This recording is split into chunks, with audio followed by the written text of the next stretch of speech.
Savez-vous qu'environ 1% des Français auraient été victimes d'arnaques financières? Ces dernières ne sont pas nouvelles, mais avec le développement d'Internet, elles se sont multipliées.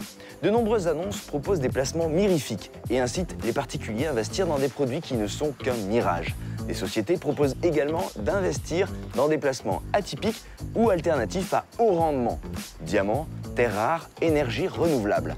Mais les risques liés à ce type d'investissement sont souvent élevés. Alors comment se prémunir de ce type d'arnaque qui peut vous coûter cher? Écoutons Agathe Morin de l'association Indecosa CGT 17. Il faut savoir que le coût de ces arnaques financières monte à près de 500 millions d'euros par an et qu'en moyenne, la perte est de 40 000 euros par victime. Ces arnaques reposent souvent sur un faux site internet imitant celui d'une société ou d'une institution officielle et autorisée. Face à ce fléau, on compte 4 institutions.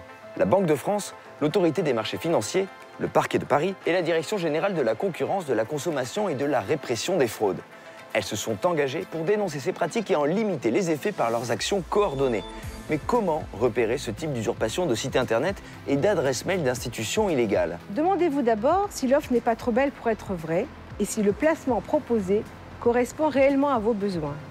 Ensuite, vérifiez si la personne en ligne est un intermédiaire enregistré. Vous ne devez en aucun cas partager d'informations sensibles, telles qu'un avis d'imposition, un relevé bancaire ou une carte d'identité. Et surtout, méfiez-vous des rendements élevés. Vous pouvez consulter les 5 listes noires établies par l'AMF et la CPR, ainsi que les listes blanches des acteurs autorisés. Vous avez un doute, une question sur le sérieux de la société qui vous propose d'investir? Contactez Épargne Info Service, qui est une plateforme mise en place par l'AMF.